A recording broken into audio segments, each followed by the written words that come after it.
I'm Betty. I'm 32 years old and a mom who works. I live with my husband and our son. I started working at my current company right after college, and I've been there for 10 years now. I took time off when my son was born, but I returned to work when he turned 1. Since then, I've been working hard in sales, and because of my efforts, I'm about to get a promotion. Lately, work has been even more enjoyable for me. My husband is 3 years younger than me and has been changing jobs a lot since before we got married. He dreams of starting his own business someday. He believes that gaining experience from different companies will help him become a successful entrepreneur in the future. But every time he switches jobs, it seems like he earns less money. I've always wondered if he's really learning new skills. Still, I felt I needed to support our family to help him achieve his dream. I wanted to believe in the man I loved, but he did something that hurt me deeply. During the first 2 years of our marriage, things were good. Despite his job changes causing some instability, we enjoyed dreaming together about our future. We talked about building our own house and traveling abroad once his business took off. But after our son was born, everything shifted. He grew distant, especially once I went back to work after maternity leave. It made me see his true colors more clearly. He never liked doing household chores and avoided parenting duties. While I was on maternity leave, I managed, but once I returned to work, my days became incredibly busy. I'd wake up early to make breakfast, drop our son at daycare, work all day, then rush to pick him up, shop for groceries, and cook dinner.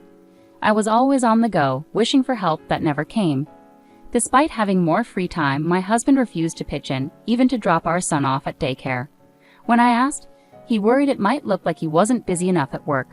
I tried to reassure him that it's normal for dads to be involved, but he stuck to his reasons.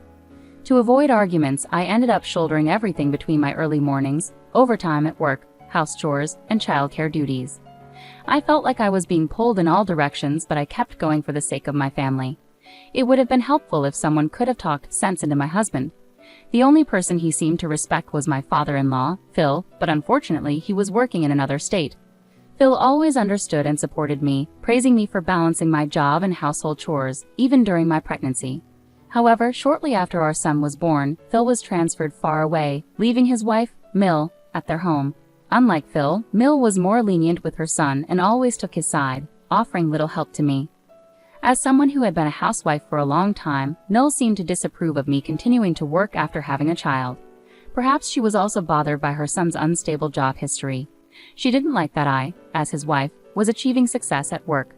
She often made sarcastic remarks about me neglecting my duties as a wife and mother by focusing on my job. She knew that I was the main breadwinner for the family, yet at one point she even suggested I quit my job, claiming it was cruel to leave our son in daycare for long hours. Maybe with Phil away, she felt lonely. She would occasionally visit us, criticize me, and then leave.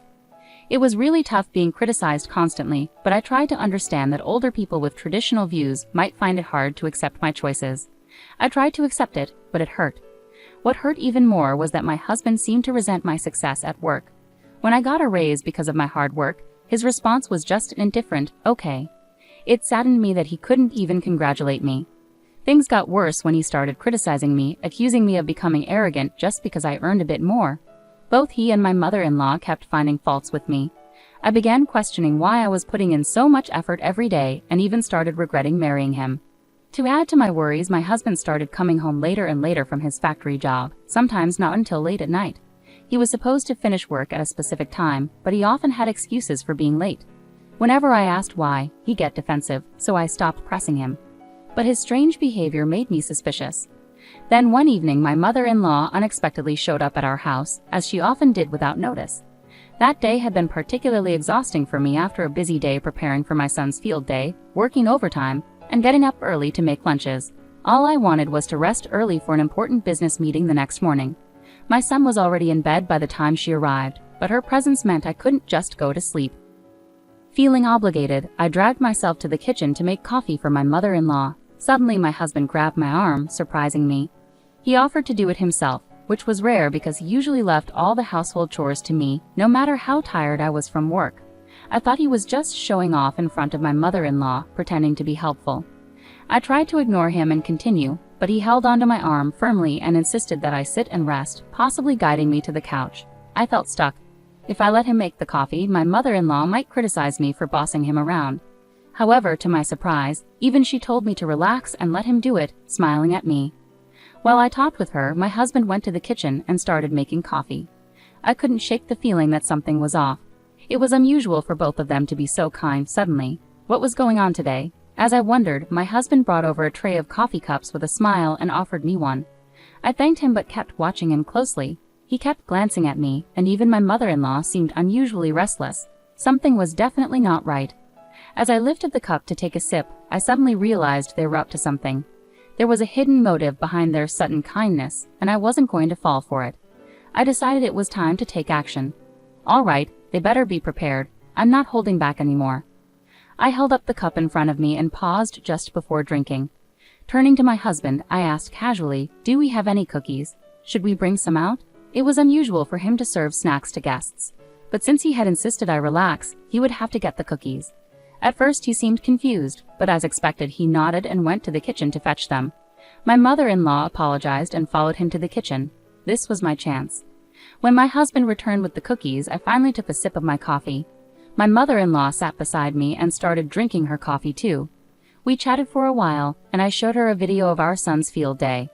Throughout, both my husband and mother-in-law kept giving me odd looks. Despite their intense stares, I kept a straight face and continued sipping my coffee. Seeing my calm demeanor, my husband looked puzzled. Just when I thought things would settle down, something unexpected happened. My mother-in-law suddenly turned pale, stood up abruptly, and hurried out of the living room, clutching her stomach as she rushed towards the bathroom. As I thought to myself, I knew it, I glanced at my husband. He stood there, eyes wide with shock. Then he shot me a glare before rushing after my mother-in-law towards the bathroom. He banged on the door, shouting, "Mom, are you okay?" She was groaning inside, but her words were unclear. I could guess from her sounds, though. After a few minutes, my husband returned to the living room, leaving my mother-in-law in the bathroom. His face was pale, and he bit his lip nervously. I said to him, "Looks like you spiked my coffee, huh?" He shouted back, his eyes bulging, "So it was you all along?" I smirked. "Nope, it was you, right? I switched my coffee with your mother's because yours looked suspicious."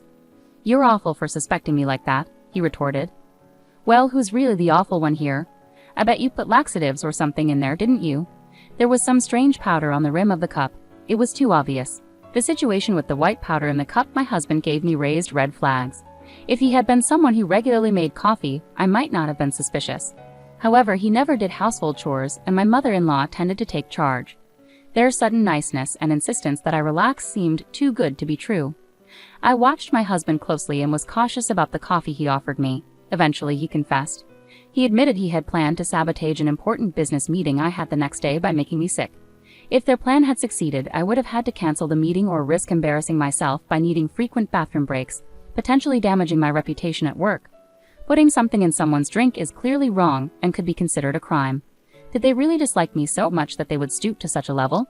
I started to feel sorry for them. My husband, now defiant, glared at me and threatened, "If anything happens to my mom, I'll sue you for damages." But I responded with a smirk, "What are you talking about? If anything, you should be compensating me. I've known all along about your deceit." My husband stood frozen, caught in his lies. Despite claiming to work late and being busy, he had ample free time. On his days off, he'd leave the family and spend time alone, glued to his phone when he was home. My suspicions grew, so I hired a detective agency, and the evidence they found confirmed my fears. He had been posing as single, meeting a young woman at a bar, and starting a relationship with her by lying about his future business plans. The girl, naive and fresh out of college, fell for his deception. When confronted, he tried to justify himself, claiming he wanted to boost his self-esteem by dating a younger woman. I could imagine him boasting about his future success.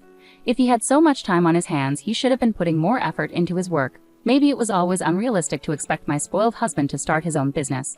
Seeing his pale face as his affair was exposed, I made a firm decision. "Let's get a divorce. You'll have to pay me compensation and child support," I told him. Reluctantly, he agreed, but he added, "I'm taking half of our savings. I know you've been secretly saving money." I chuckled inwardly, knowing better. There's no money of mine to take. Most of the savings are from before we were married, which isn't subject to division. He looked puzzled and argued, "That can't be right. Besides, you've been earning money lately." "The money I've earned recently has mostly gone towards our living expenses, with you contributing very little," I calmly explained. Hearing this, he looked defeated.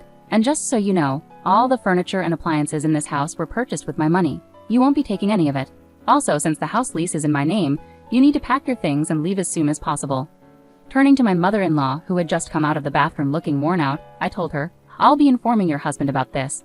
She pleaded with me not to, but I proceeded to call my father-in-law, Phil. As expected, he was furious and urged her to get a divorce. Realizing he had no financial gain in the divorce settlement, my husband seemed to grasp the seriousness of his situation. "I don't want us to break up. I can't live without you, Betty," he cried, even kneeling and begging. But apologies now couldn't undo how I felt. I hired a lawyer and successfully divorced him, securing a substantial amount in compensation and child support. With a low income, he struggled to pay the compensation, ending up in significant debt. But the consequences didn't end there. I reported to the police about the laxatives in my coffee, leading to both him and my mother-in-law being found guilty of assault. They received suspended sentences but now have criminal records. In the end, my husband's affair fell apart, and he ended up working tirelessly to repay his debts. My mother-in-law also got divorced, and now they live a financially strained life together. It's a fitting outcome for someone who tried to undermine me out of jealousy, the one who held our family together. As for me, I recently closed a very successful business deal and was promoted to sales team leader. I've moved out of the apartment I shared with my husband and rented a new condo. My son and I are happily living together now. Though my first marriage didn't work out, I'll continue working hard and focus on enjoying life. Take care, everyone.